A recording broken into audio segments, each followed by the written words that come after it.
शांति। आज की तारीख है 11 जनवरी 2017। साकार महावाक्य।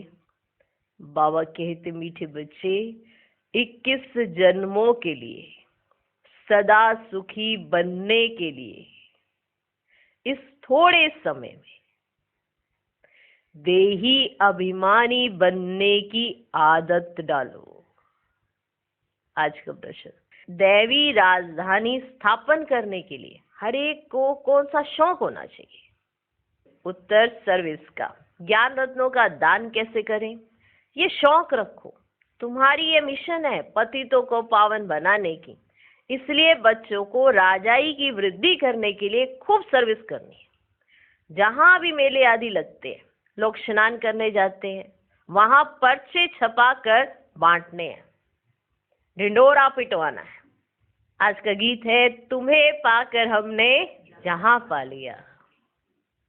ओम शांति।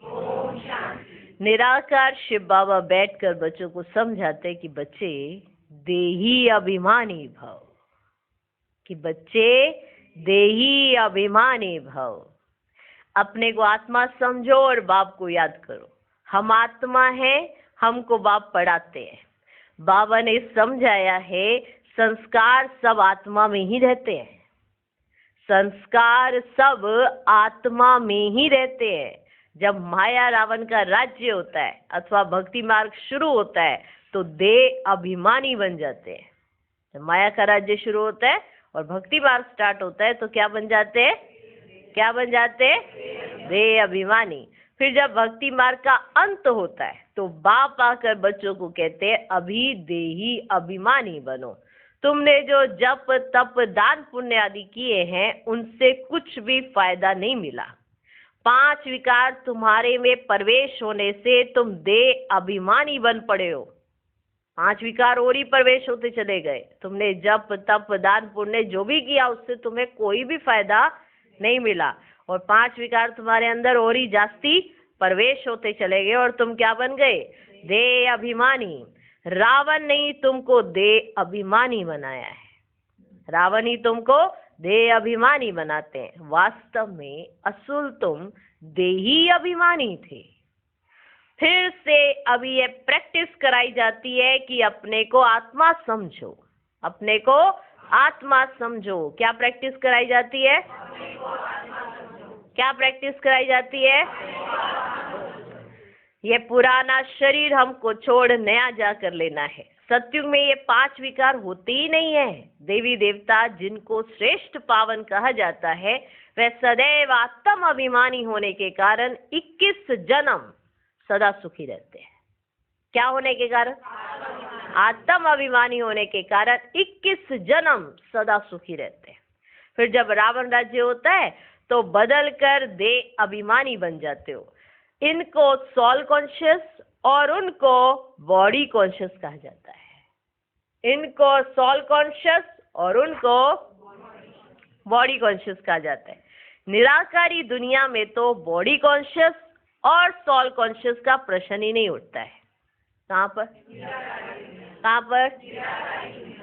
ना बॉडी कॉन्शियस ना सोल कॉन्शियस। वह तो है ही साइलेंस वर्ल्ड। ये संस्कार इस संगम पर ही होते हैं। ये संस्कार माना ये सब चीजें आपको इमर्ज है इस समय। तो ये कहाँ होते हैं संस्कार? संगम युग पर ही होते हैं। तुमको देह अभिमानी से देही अभिमानी बनाया जाता है।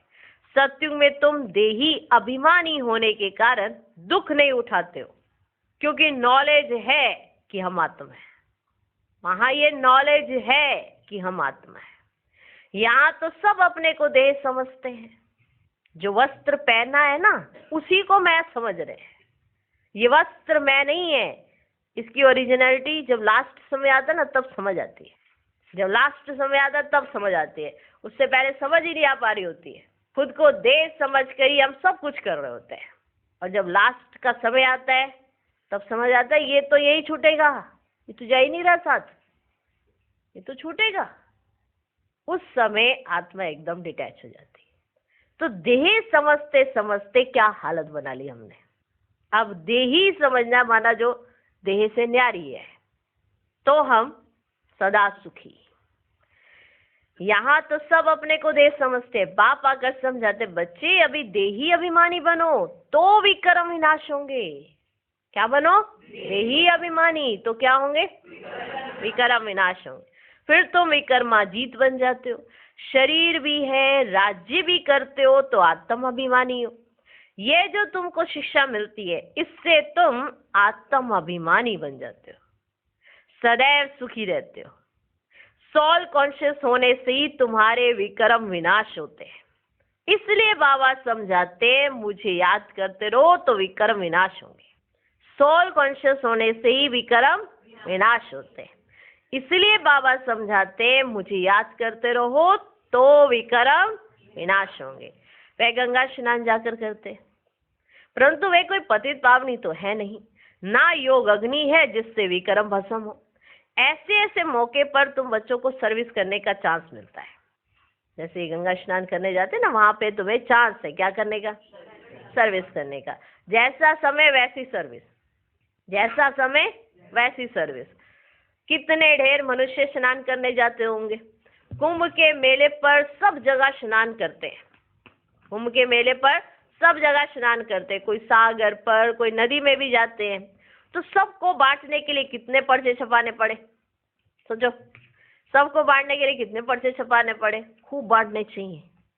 पॉइंट ही सिर्फ यह दो, पॉइंट ही सिर्फ यह हो, बहनों भाइयों विचार करो, पतित पावन ज्ञान सागर और उनसे निकली हुई ज्ञान नदियों द्वारा तुम पावन बन सकते हो, व इस पानी के सागर और नदियों से तुम पावन बन सकते हो। तुम ज्ञान सागर ज्ञान नदियों से पावन बन सकते हो, व ये पानी के सागर और नदियों से पावन बन सकते हो। इस पहेली को हल किया तो सेकंड में तुम जीवन मुक्ति पा सकते हो। जो इस पहेली को हल करे, किससे पावन बनोगे? ज्ञान सागर या ज्ञान नदियों द्वारा तुम पावन बनेंगे, या पानी के सागर और नदियों द्वारा तुम पावन बनेंगे? अगर जो इस पहेली को हल कर सके तो वह जीवन मुक्ति पा सकते हैं। राज्य भाग्य का वर्षा भी पा सकते हो। ऐसे ऐसे पर्चे हर एक सेंटर छपा ले। नदियां तो सब जगह हैं, नदियां निकलती हैं बहुत दूर से, नदियां तो जहां तहां बहुत है। फिर क्यों कहते हैं कि इसी ही नदी में स्नान करने से पावन होंगे? खास एक जगह पर इतना खर्चा कर तकलीफ करके क्यों जाते हैं? ऐसे तो नहीं एक दिन स्नान करने से पावन हो जाएंगे। स्नान तो जन्म जन्मांतर करते हैं, सत्युग में भी स्नान करते हैं, वहां तो है ही पावन। यहाँ तो ठंडी में कितनी तकलीफ लेकर जाते हैं स्नान करने। तो उन्हों को समझाना है, अंधों की लाठी बनना है, सुजाग करना है। पतित पावन आकर पावन बनाते हैं तो दुखियों को रास्ता बताना चाहिए। ये छोटे छोटे पर्चे सब भाषाओं में छपे हुए होने चाहिए, 1,00,000 2,00,000 छपाने चाहिए। जिन्हों की बुद्धि में ज्ञान का नशा चढ़ा हुआ है ना, उन्हों की बुद्धि काम करेगी। ये चित्र 2-3 लाख सभी भाषाओं में होने चाहिए। जगह जगह पर सर्विस करनी है। एक ही मुख्य पॉइंट है, आकर समझो कि सेकंड में मुक्ति जीवन मुक्ति कैसे मिलती है। समझो कि सेकंड में मुक्ति जीवन मुक्ति कैसे मिलती है। मुख्य सेंटर्स की एड्रेस डाल दो, फिर पढ़े व ना पढ़े। तुम बच्चों को त्रिमूर्ति के चित्र पर समझाना चाहिए कि ब्रह्मा द्वारा स्थापना जरूर होनी है। दिन प्रतिदिन मनुष्य समझते जाएंगे कि बरोबर विनाश सामने खड़ा है। ये झगड़े आदि बढ़ते ही जाएंगे। मिल्कियत के ऊपर भी कितना झंझट चलता है, फिर नहीं तो मारामारी भी कर लेते हैं। विनाश तो सामने है ही ना। जो अच्छी रीति गीता भागवत आदि पढ़े होंगे वे समझेंगे बरोबर ये तो पहले भी हुआ था। तो तुम बच्चों को अच्छी रीति समझाना चाहिए कि क्या पानी में स्नान करने से मनुष्य पति से पावन बनेंगे व योग अग्नि से पावन बनेंगे। भगवान उवाच, मुझे याद करने से तुम्हारे विक्रम विनाश होंगे। ये कहा कि पानी में स्नान करने से विक्रम विनाश होंगे। यही लिखा है कि मुझे याद करने से तुम्हारे विक्रम विनाश होंगे। जहां जहां भी तुम्हारे सेंटर्स हैं तो विशेष मौके पर ऐसे पर्चे निकालने चाहिए। मेले भी बहुत लगते हैं जिसमें ढेर मनुष्य जाते हैं। परंतु समझेंगे कोई मुश्किल ही। पर्चे बांटने के लिए भी बहुत चाहिए जो फिर समझा सके। ऐसी जगह खड़ा रहना चाहिए, यह है ज्ञान रतन। सर्विस का बहुत शौक रखना चाहिए। हम अपनी दैवी बादशाही स्थापन करते हैं ना, ये है ही मनुष्य को देवता अथवा पतित को पावन बनाने की मिशन। यह भी तुम लिख सकते हो कि बाबा ने समझाया मन मना भव। पतित पावन बेहद के बाप को याद करो तो विक्रम विनाश हो जाएंगे। यात्रा की पॉइंट्स भी तुम बच्चों को बार बार समझाई जाती है, समझाइए ना। बाप को बार बार याद करो, सिमर सिमर सुख पाओ, कले कलेश मिटे सब तन के, अर्थात तुम एवर हेल्दी बन जाएंगे। बाप ने मंत्र दिया है कि मुझे सिमरो, अर्थात याद करो। ऐसे नहीं कि शिव शिव बैठ सिमरो, ऐसे नहीं शिव शिव शिव ऐसे बैठ सिमरो, नहीं। शिव के भगत ऐसे शिव शिव के माला जपते हैं, वास्तव में है रुद्रमाला। शिव और सालिग्राम, ऊपर में है शिव, बाकी है छोटे छोटे दाने अर्थात आत्माएं। आत्मा इतनी छोटी बिंदी है, कैसी है? काले दानों की भी माला होती है, तो शिव की माला भी बनी हुई है। आत्मा को अपने बाप को याद करना है, बाकी मुख से शिव शिव बोलना नहीं। शिव शिव कहने से फिर बुद्धि योग माला तरफ चला जाता है, अर्थ तो कोई समझते नहीं। शिव शिव जपने से विक्रम थोड़े विनाश होंगे। माला फेरने वालों के पास ये ज्ञान नहीं है कि विक्रम तब विनाश होते हैं जब संगम पर डायरेक्ट शिव बाबा आकर मंत्र देते हैं कि हम एकम याद करो, तब विक्रम विनाश होते हैं। तो विशेष टॉपिक ये भी है कि विक्रम का विनाश होता है, क्या पानी से या मंत्र जपने से? कैसे विक्रम कैसे विनाश होते हैं? पानी से, मंत्र जपने से, कैसे? मामेकम याद करने से। बाकी तो कोई कितना भी बैठ शिव शिव कहे, विक्रम विनाश नहीं होंगे। काशी में भी जाकर रहते हैं तो शिव काशी शिव काशी शिव काशी कहते रहते हैं, तो चेंज हो जाता है ना, शिव शिव शिव से शिव काशी शिव काशी। अब काशी वाला शिव बाबा आएंगे तो वो लेके जाएंगे, तो वहां जाके शिव काशी शिव काशी शिव काशी कहते हैं। काशी में शिव का प्रभाव है, शिव के मंदिर तो बहुत आलीशान बने हुए हैं। यह सब है भक्ति मार्ग की सामग्री। तुम समझा सकते हो कि बेहद का बाप कहते हैं मेरे साथ योग लगाने से ही तुम पावन बने। बच्चों को सर्विस का शौक होना चाहिए। बाप कहते हैं मुझे पतितों को पावन बनाना है, तुम बच्चे भी पावन बनाने की सर्विस करो। पर्चे ले जाकर समझाओ, बोलो इनको अच्छी रीति पढ़ो। मौत तो सामने खड़ा है, ये दुखधाम है। अब ज्ञान स्नान एक ही बार करने से सेकंड में जीवन मुक्ति मिलती है, फिर नदियों में स्नान करने भटकने की क्या दरकार है। हमको सेकंड में जीवन मुक्ति मिलती है तब ढिंडोरा पिटवाते हैं, ऐसे बोल सकते हैं। हमको मिलती है इसलिए तो ढिंडोरा पिटवाते हैं, नहीं तो ऐसे कोई पर्चे थोड़ा ही छपवा सकते हैं। बच्चों को सर्विस का बहुत शौक होना चाहिए। क्या होना चाहिए? शौक होना चाहिए। पहेलियां भी जो बनवाई हैं वो सर्विस के लिए हैं। बहुत है जिनको सर्विस का शौक नहीं है, बहुत है जिनको सर्विस का शौक नहीं है। ध्यान में नहीं आता है कि कैसे सर्विस करें। इसमें बड़ी अच्छी चमत्कारी बुद्धि चाहिए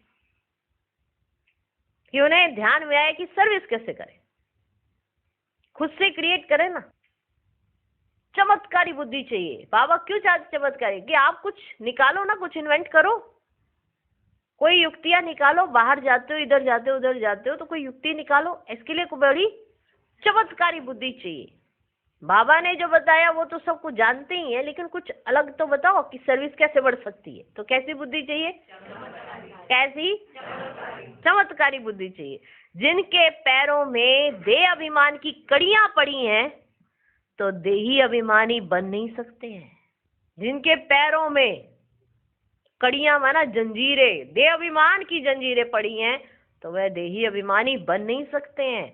समझा जाता है ये क्या जाकर पद पाएंगे, तरस पड़ता है।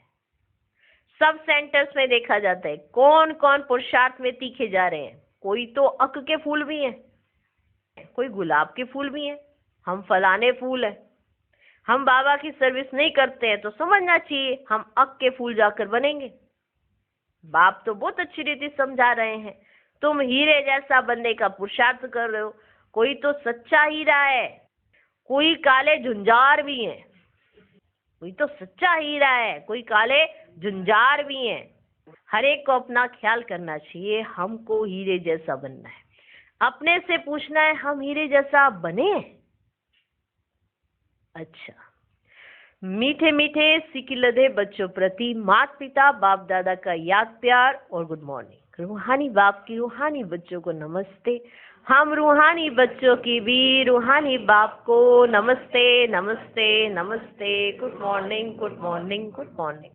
धारणा के लिए मुख्य सार, पहला पॉइंट, देह अभिमान की कड़ियां अर्थात जंजीर काट देही अभिमानी बनना है, सोल कॉन्शियस रहने का संस्कार डालना है। दूसरा पॉइंट, सर्विस का बहुत शौक रखना है, बाप समान पति से पावन बनाने की सेवा करनी है, सच्चा हीरा बनना है। आज का वरदान, श्रेष्ठ और शुभ वृत्ति द्वारा वाणी और कर्म को श्रेष्ठ बनाने वाले विश्व परिवर्तक भव।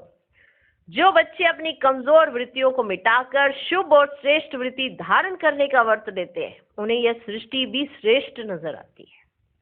वृत्ति से दृष्टि और कृति का भी कनेक्शन है। कोई भी अच्छी व बुरी बात पहले वृत्ति में धारण होती है, फिर वाणी और कर्म में आती है। वृत्ति श्रेष्ठ होना माना वाणी और कर्म स्वतः श्रेष्ठ होना। वृत्ति से ही वाइब्रेशन वायुमंडल बनता है। श्रेष्ठ वृत्ति का व्रत धारण करने वाले विश्व परिवर्तक स्वतः बन जाते हैं। आज का स्लोगन, विदेही व शरीरी बनने का अभ्यास करो तो किसी के भी मन के भाव को जान लेंगे। तपस्वी मूर्त बनो, समय की समीपता परमान, अभी सच्चे तपस्वी बनो।